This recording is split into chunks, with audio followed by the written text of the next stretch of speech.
The Picture of Dorian Gray by Oscar Wilde. The preface. The artist is the creator of beautiful things. To reveal art and conceal the artist is art's aim. The critic is he who can translate into another manner or a new material his impression of beautiful things. The highest as the lowest form of criticism is a mode of autobiography. Those who find ugly meanings in beautiful things are corrupt without being charming. This is a fault. Those who find beautiful meanings in beautiful things are cultivated. For these there is hope. They are the elect, to whom beautiful things mean only beauty. There is no such thing as a moral or an immoral book. Books are well written or badly written, that is all. The 19th century dislike of realism is the rage of Caliban seeing his own face in a glass. The 19th century dislike of romanticism is the rage of Caliban not seeing his own face in a glass. The moral life of a man forms part of the subject matter of the artist, but the morality of art consists in the perfect use of an imperfect medium. No artist desires to prove anything. Even things that are true can be proved. No artist has ethical sympathies. An ethical sympathy in an artist is an unpardonable mannerism of style. No artist is ever morbid. The artist can express everything. Thought and language are to the artist instruments of an art. Vice and virtue are to the artist materials for an art. From the point of view of form, the type of all the arts is the art of the musician. From the point of view of feeling, the actor's craft is the type. All art is at once surface and symbol. Those who go beneath the surface do so at their peril. Those who read the symbol do so at their peril. It is the spectator, and not life, that art really mirrors. Diversity of opinion about a work of art shows that the work is new, complex, and vital. When critics disagree, the artist is in accord with himself. We can forgive a man for making a useful thing as long as he does not admire it. The only excuse for making a useless thing is that one admires it intensely. All art is quite useless. Chapter 1. The studio was filled with the rich odor of roses, and when the light summer wind stirred amidst the trees of the garden, there came through the open door the heavy scent of the lilac, or the more delicate perfume of the pink flowering thorn.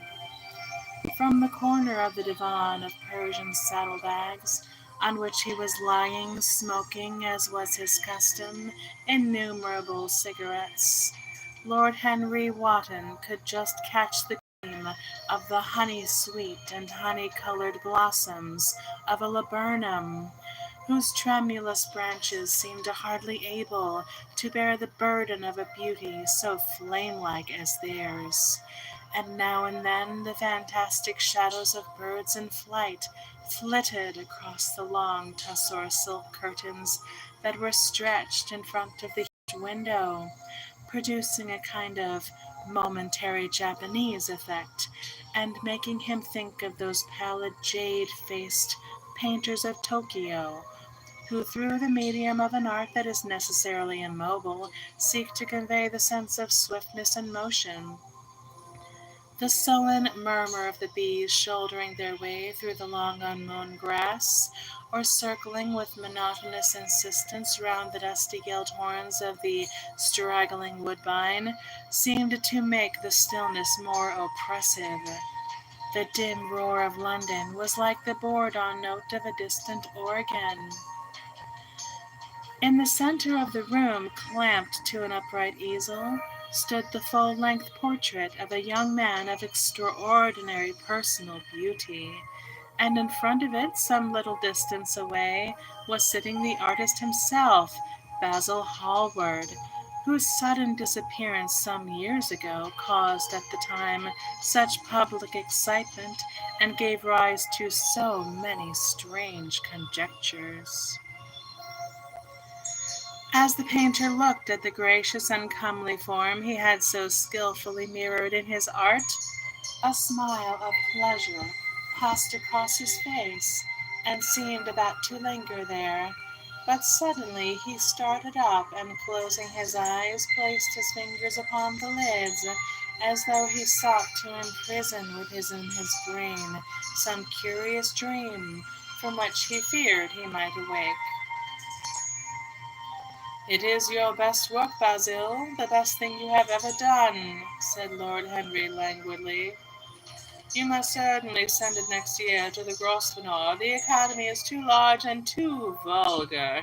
Whenever I have gone there, there have been either so many people that I have not been able to see the pictures, which was dreadful, or so many pictures that I have not been able to see the people, which was worse. The Grosvenor is really the only place." "I don't think I shall send it anywhere," he answered, tossing his head back in that odd way that used to make his friends laugh at him at Oxford. "No, I won't send it anywhere."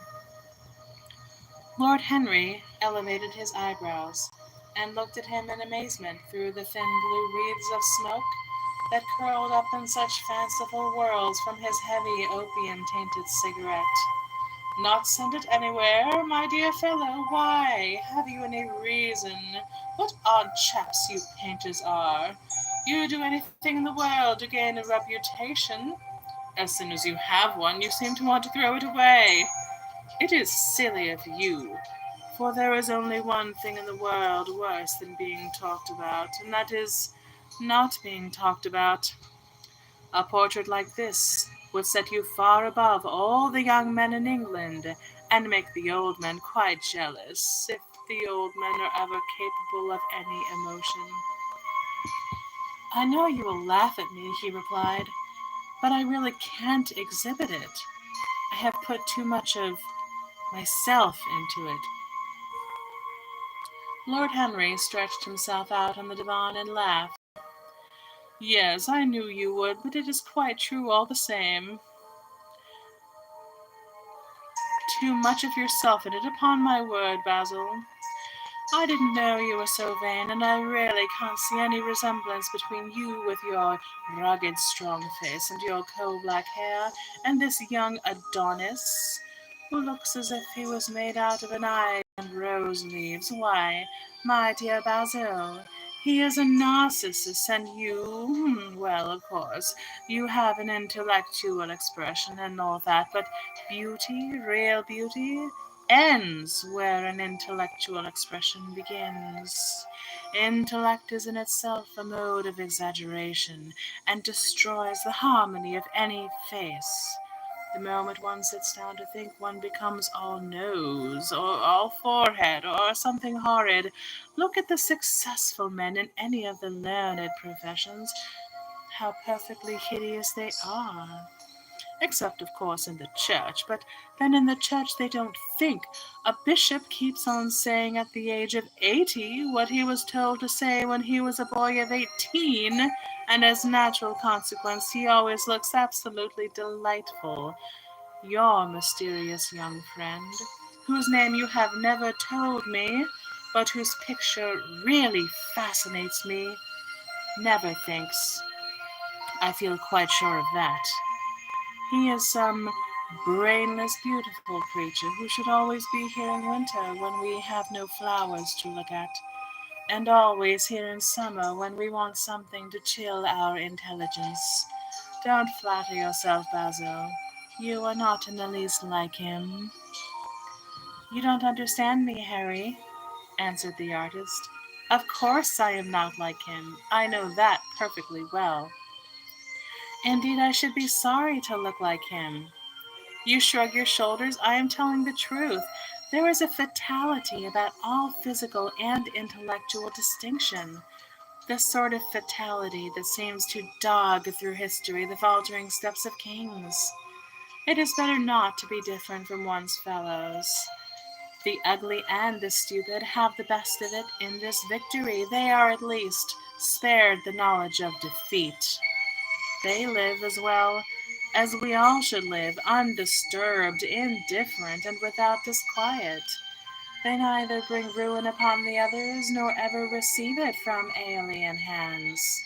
Your rank and wealth, Harry, my brains, such as they are, my art, whatever it may be worth, Dorian Gray's good looks. We all shall suffer for what the gods have given us, suffer terribly.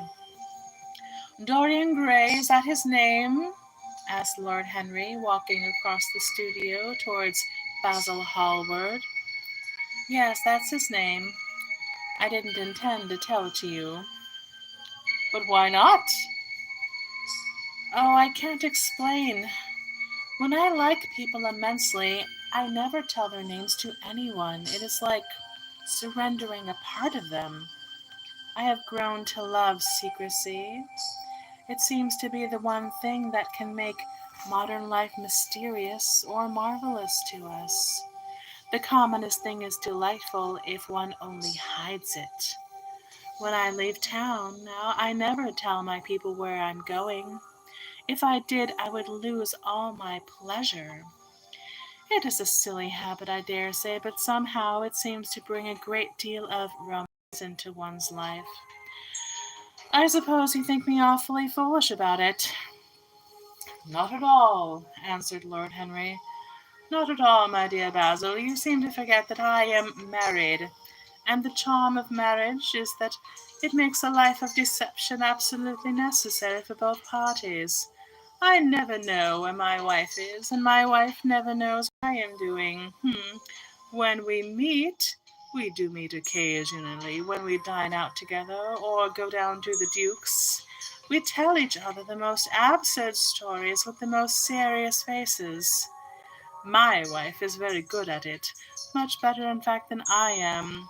She never gets confused over her dates, and I always do. But when she does find me out, she makes no row at all.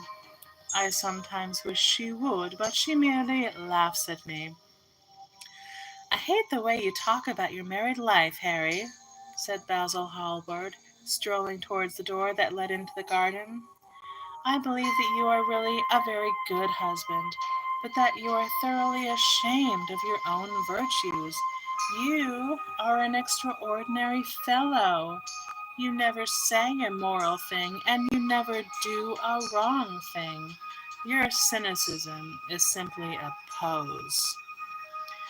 Being natural is simply a pose, and the most irritating pose I know, cried Lord Henry, laughing, and the two young men went out into the garden together, and ensconced themselves on a long bamboo seat that stood in the shade of a tall laurel bush. The sunlight slipped over the polished leaves. In the grass, white daisies were tremulous. After a pause, Lord Henry pulled out his watch. "I am afraid I must be going, Basil," he murmured. "And before I go, I insist on your answering a question I put to you some time ago." "What is that?" said the painter, keeping his eyes fixed on the ground. "You know quite well." "I do not, Harry." "Well, I will tell you what it is. I want you to explain to me why you won't exhibit Dorian Gray's picture. I want the real reason. I told you the real reason. No, you did not. You said it was because there was too much of yourself in it. Now, that is childish. Harry, said Basil Hallward, looking him straight in the face, every portrait that is painted with a feeling is a portrait of the artist, not of the sitter. The sitter is merely the accident, the occasion. It is not he who is revealed by the painter. It is rather the painter who, on the colored canvas, reveals himself. The reason I will not exhibit this picture is that I am afraid that I have shown in it the secret of my own soul.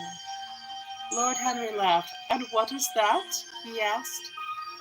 I will tell you, said Hallward, but an expression of perplexity came over his face.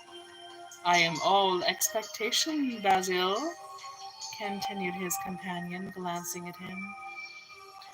Oh, there is very little to tell, Harry, answered the painter, and I am afraid you will hardly understand it. Perhaps you will hardly believe it. Lord Henry smiled, and leaning down, plucked a pink-petaled daisy from the grass and examined it. I am quite sure I shall understand it, he replied, gazing intently at the little gold white feathered disc. And as for believing things, I can believe anything, provided that it is quite incredible. The wind shook some blossoms from the trees, and the heavy lilac blooms with their clustering stars moved to and fro in the languid air. A grasshopper began to chirrup by the wall, and like a blue thread a long, thin dragonfly floated past on its brown gauze wings. Lord Henry felt as if he could hear Basil Hallward's heart beating, and wondered what was coming. The story is simply this, said the painter after some time. 2 months ago I went to a crush at Lady Brandon's. You know we poor artists have to show ourselves in society from time to time, just to remind the public that we are not savages. With an evening coat and a white tie, as you told me once, anybody, even a stockbroker, can gain a reputation for being civilized. Well, after I had been in the room about 10 minutes, talking to a huge overdressed dowagers and tedious academicians, I suddenly became conscious that someone was looking at me. I turned halfway round and saw Dorian Gray for the first time. When our eyes met, I felt that I was growing pale. A curious sensation of terror came over me. I knew that I had come face to face with someone whose mere personality was so fascinating that if I allowed it to do so, it would absorb my whole nature, my whole soul, my very art itself. I did not want any external influence in my life. You know yourself, Harry, how independent I am by nature. I have always been my own master, had at least always been so till I met Dorian Gray. Then, but I don't know how to explain it to you, something seemed to tell me that I was on the verge of a terrible crisis in my life. I had a strange feeling that fate had in store for me exquisite joys and exquisite sorrows. I grew afraid and turned to quit the room. It was not conscience that made me do so, it was a sort of cowardice. I take no credit to myself for trying to escape. Conscience and cowardice are really the same things, Basil. Conscience is the trade name of the firm, that is all. I don't believe that, Harry, and I don't believe you do either. However, whatever was my motive, and it may have been pride, for I used to be very proud, I certainly struggled to the door. There, of course, I stumbled against Lady Brandon. "You are not going to run away so soon, Mr. Hallward," she screamed out. You know her curiously shrill voice. "Yes, she is a peacock and everything but beauty," said Lord Henry, pulling the daisy to bits with his long, nervous fingers. I could not get rid of her. She brought me up to the royalties, and people with stars and garters, and elderly ladies with gigantic tiaras and parrot noses. She spoke of me as her dearest friend. I had only met her once before, but she took it into her head to lionize me. I believe some picture of mine had made a great success at the time, at least had been chattered about in the penny newspapers, which is the 19th century standard of immortality. Suddenly, I found myself face to face with the young man whose personality had so strangely stirred me. We were quite close, almost touching. Our eyes met again. It was reckless of me, but I asked Lady Brandon to introduce me to him. Perhaps it was not so reckless after all. It was simply inevitable. We would have spoken to each other without any introduction. I am sure of that. Dorian told me so afterwards. He, too, felt that we were destined to know each other. "And how did Lady Brandon describe this wonderful young man?" asked his companion. "I know she goes in for giving a rapid précis of all her guests.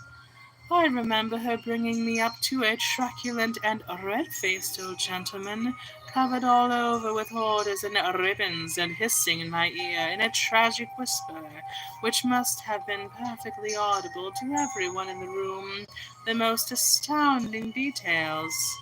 I simply fled. I like to find out people for myself, but Lady Brandon treats her guests exactly as an auctioneer treats his goods. She either explains them entirely away, or tells one everything about them except what one wants to know." "Poor Lady Brandon, you are hard on her, Harry," said Hallward listlessly. "My dear fellow, she tried to found a salon, and only succeeded in opening a restaurant. How could I admire her? But tell me, what did she say about Mr. Dorian Gray?" "Oh, something like, 'Charming boy, poor dear mother, and I absolutely inseparable. Quite forget what he does. Afraid he doesn't do anything. Oh, yes, plays the piano. Or is it the violin, dear Mr. Gray?' Neither of us could help laughing, and we became friends at once. Laughter is not at all a bad beginning for a friendship, and it is far the best ending for one," said the young lord, plucking another daisy. Hallward shook his head. "You don't understand what friendship is, Harry," he murmured, "or what enmity is, for that matter. You like everyone. That is to say, you are indifferent to everyone." "How horribly unjust of you!" cried Lord Henry, tilting his hat back, and looking up at the little clouds that, like ravelled skeins of glossy white silk, were drifting across the hollowed turquoise of the summer sky. "Yes, horribly unjust of you. I make a great difference between people. I choose my friends for their good looks, my acquaintances for their good characters, and my enemies for their good intellects. A man cannot be too careful in the choice of his enemies. I have not got one who is a fool. They are all men of some intellectual power, and consequently they all appreciate me. Is that very vain of me? I think it is rather vain." "I should think it was, Harry. But according to your category, I must be merely an acquaintance." "My dear Basil, you are much more than an acquaintance, and much less than a friend. A sort of brother, I suppose. Oh, brothers! I don't care for brothers. My elder brother won't die, and my younger brothers seem never to do anything else. Harry! Exclaimed Hallward, frowning. My dear fellow, I am not quite serious, but I can't help detesting my relations. I suppose it comes from the fact that none of us can stand other people having the same faults as ourselves. I quite sympathize with the rage of the English democracy against what they call the vices of the upper orders. The masses feel that drunkenness, stupidity, and immorality should be their own special property, and that if any one of us makes an ass of himself, he is poaching on their preserves. When poor Southwark got into the divorce court, their indignation was quite magnificent, and yet I don't suppose that 10% of the proletariat live correctly. I don't agree with a single word that you have said. And what is more, Harry, I feel sure that you don't either. Lord Henry stroked his pointed brown beard and tapped the toe of his patent leather boot with a tasselled ebony cane. How English you are, Basil! That is the second time you have made that observation. If one puts forward an idea to a true Englishman, always a rash thing to do, he never dreams of considering whether the idea is right or wrong.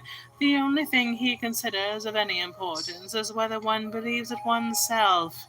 Now, the value of an idea has nothing whatsoever to do with the sincerity of the man who expresses it. Indeed, the probabilities are that the more insecure the man is, the more purely intellectual will the idea be, as in the case it will not be colored by either his wants, his desires, or prejudices. However, I don't propose to discuss politics, sociology, or metaphysics with you. I like persons better than principles, and I like persons with no principles better than anything else in the world. Tell me more about Mr. Dorian Gray. How often do you see him? Every day. I couldn't be happy if I didn't see him every day. He is absolutely necessary to me. How extraordinary! I thought you would never care for anything but your art. He is all my art to me now, said the painter gravely. I sometimes think, Harry, that there are only two eras of any importance in the world's history. The first is the appearance of a new medium for art, and the second is the appearance of a new personality for art also. What the invention of oil painting was to the Venetians, the face of Antinous was to late Greek sculpture, and the face of Dorian Gray will be some day to me. It is not merely that I paint him, draw from him, sketch from him. Of course I have done all that, but he is much more to me than a model or a sitter. I won't tell you that I am dissatisfied with what I have done of him, or that his beauty is such that art cannot express it. There is nothing that art cannot express, and I know that the work I have done since I met Dorian Gray is good work, is the best work of my life. But in some curious way, I wonder if you will understand me. His personality has suggested to me an entirely new manner in art, an entirely new mode of style. I see things differently. I think of them differently. I can now recreate life in a way that was hidden from me before. A dream of form and days of thought? Who is it who says that? I forget. But it is what Dorian Gray has been to me. The merely visible presence of this lad, for he seems to me little more than a lad, though really he is over 20. His merely visible presence, ah, I wonder, can you realize all that means? Unconsciously, he defines for me the lines of a fresh school. a school that is to have in it all the passion of the romantic spirit, all the perfection of the spirit that is Greek, the harmony of soul and body, how much that is. We in our madness have separated the two, and have invented a realism that is vulgar, an ideality that is void. Harry, if only you knew what Dorian Gray is to me. You remember that landscape of mine for which Agnew offered me such a huge price, but which I would not part with? It is one of the best things I have ever done, and why is it so? Because, while I was painting it, Dorian Gray sat beside me. Some subtle influence passed from him to me, and for the first time in my life I saw, in the plain woodland, the wonder I had always looked for and always missed. Basil, this is extraordinary. I must see Dorian Gray. Hallward got up from the seat and walked up and down the garden. After some time he came back. Harry, he said, Dorian Gray is to me simply a motive in art. You might see nothing in him. I see everything in him. He is never more present in my work than when no image of him is there. He is a suggestion, as I have said, a new manner. I find in him the curves of certain lines, and the loveliness and subtleties of certain colors, that is all. Then why won't you exhibit his portrait? Asked Lord Henry. Because without intending it, I have put into it some expression of all this curious artistic idolatry, which of course I have never cared to speak to him. He knows nothing about it. He shall never know anything about it, but the world might guess it, and I will not bare my soul to their shallow prying eyes. My heart shall never be put under their microscope. There is too much of myself in the thing, Harry, too much of myself. Poets are not so scrupulous as you are. They know how useful passion is for publication. Nowadays a broken heart will run to many editions. I hate them for it, cried Hallward. An artist should create beautiful things, but should put nothing of his own life into them. We live in an age when men treat art as if it were meant to be a form of autobiography. We have lost the abstract sense of beauty. Some day I will show the world what it is, and for that reason the world shall never see my portrait of Dorian Gray. I think you are wrong, Basil, but I won't argue with you. It is only the intellectually lost who ever argue. Tell me, is Dorian Gray very fond of you? The painter considered for a few moments. He likes me, he answered, after a pause. I know he likes me.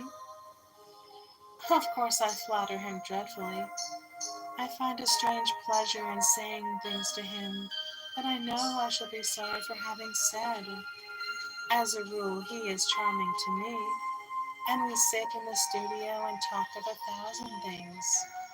Now and then, however, he is horribly thoughtless, and seems to take a real delight in giving me pain. Then I feel, Harry, that I have given away my whole soul to someone who treats it as if it were a flower to put in his coat, a bit of decoration to charm his vanity, or an ornament for a summer's day. Days in summer, Basil, are apt to linger, murmured Lord Henry. Perhaps you will tire sooner than he will. It is a sad thing to think of, but there is no doubt that genius lasts longer than beauty. That accounts for the fact that we all take such pains to overeducate ourselves. In the wild struggle for existence, we want to have something that endures, and so we fill our minds with rubbish and facts in the silly hope of keeping our place. The thoroughly well-informed man, that is the modern ideal. And the mind of the thoroughly well-informed man is a dreadful thing. It is like a bric-a-brac shop, all monsters and dust, with everything priced above its proper value. I think you will tire first, all the same. Some day you will look at your friend, and he will seem to you to be a little out of drawing, or you won't like his tone of color or something. You will bitterly reproach him in your own heart, and seriously think that he has behaved very badly to you. The next time he calls, you will be perfectly cold and indifferent. It will be a great pity, for it will alter you. What you have told me is quite a romance. A romance of art, as one might call it, and the worst of having a romance of any kind is that it leaves one so unromantic. Harry, don't talk like that. As long as I live, the personality of Dorian Gray will dominate me. You can't feel what I feel. You change too often. Ah, my dear Basil, that is exactly why I can feel it. Those who are faithful know only the trivial side of love. It is the faithless who know love's tragedies. And Lord Henry struck a light on a dainty silver case, and began to smoke a cigarette with a self-conscious and satisfied air, as if he had summed up the world in a phrase. There was a rustle of chirruping sparrows in the green lacquer leaves of the ivy, and the blue cloud shadows chased themselves across the grass like swallows. How pleasant it was in the garden, and how delightful other people's emotions were. Much more delightful than the ideas, it seemed to him. One's own soul and the passion of one's friends, those were the fascinating things in life. He pictured to himself with silent amusement the tedious luncheon that he had missed by staying so long with Basil Hallward. He had gone to his aunt. He would have been sure to have met Lord Goodbody there, and the whole conversation would have been about the feeding of the poor and the necessity for model lodge houses. Each class would have preached the importance of those virtues, for whose exercise there was no necessity in their own lives. The rich would have spoken on the value of thrift, and the idle grown eloquent over the dignity of labor. It was charming to have escaped all that. As he thought of his aunt, an idea seemed to strike him. He turned to Hallward and said, "My dear fellow, I have just remembered." "Remembered what, Harry?" "Where I heard the name of Dorian Gray." "Where was it?" asked Hallward, with a slight frown. "Don't be so angry, Basil. It was my aunt, Lady Agatha's. She told me she had discovered a wonderful young man who was going to help her in the East End, and that his name was Dorian Gray. I am bound to state that she never told me he was good-looking. Women have no appreciation of good looks, at least good women have not. She said that he was very earnest and had a beautiful nature. I at once pictured to myself a creature with spectacles and lank hair, horribly freckled, and tramping about on huge feet. I wish I had known it was your friend." "I am very glad you didn't, Harry." "Why?" "I don't want you to meet him." "You don't want me to meet him?" "No." "Mr. Dorian—" "Mr. Dorian Gray is in the studio, sir," said the butler, coming into the garden. "You must introduce me now," cried Lord Henry, laughing. The painter turned to his servant, who stood blinking in the sunlight. "Ask Mr. Gray to wait, Parker. I shall be in a few moments." The man bowed and went up to the walk. Then he looked at Lord Harry. Dorian Gray is my dearest friend, he said. He has a simple and a beautiful nature. Your aunt was quite right in what she said of him. Don't spoil him. Don't try to influence him. Your influence would be bad. The world is wide and has many marvelous people in it. Don't take away from me, the one person who gives to my art whatever charm it possesses. My life as an artist depends on him. Mind, Harry, I trust you. He spoke very slowly, and the words seemed wrung out of him almost against his will. What nonsense you talk, said Lord Henry, smiling, and taking Hallward by the arm, he almost led him into the house.